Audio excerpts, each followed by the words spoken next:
असं आहे की अजितदादांनी पिंपरी चिंचवडच्या महानगरपालिकेच्या प्रचारामध्ये ते बोलले आणि त्यांचा बोलाचा उद्देश असा होता की ती देशातली सर्वात चांगली महानगरपालिका होती. एवढ्या मोठ्या त्याच्यावर फंड्स ज्यावेळेस अजितदादांजवळ असताना सर्वात श्रीमंत महानगरपालिका होती. त्याच्या सत्ता असताना ती पूर्ण नेस्तनाबूत झाली.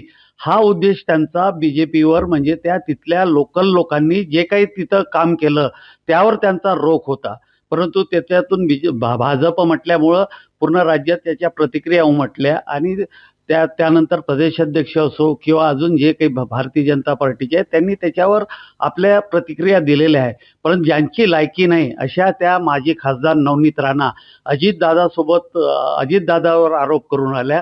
अजितदादामुळं त्यांना खऱ्या अर्थानं लोकसभा पाहायला मिळाली. अजितदादा नसते तर त्यांना लोकसभा सुद्धा पाहायला मिळाली नसती.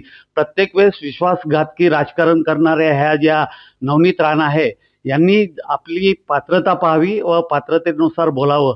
भाजपचे वरिष्ठ नेते आणि अजितदादा ते आपसात काय आहे ते पाहतील, परंतु आपली लायकी नसताना अजितदादावर थुंकणं हे त्यांना शोभत नाही. आणि त्यांना खऱ्या अर्थानं अजितदादांना मला जर रोखलं नसतं तर त्यावेळेस मी जर 2 महिने इथं लोकसभेच्या इलेक्शनमध्ये असतो तर त्या लोकसभा सुद्धा निवडून आल्या नसत्या. पुढच्या काळामध्ये त्या कशा कुठून निवडून येतात हे आम्ही चांगल्या पद्धतीनं पाहून घेऊ.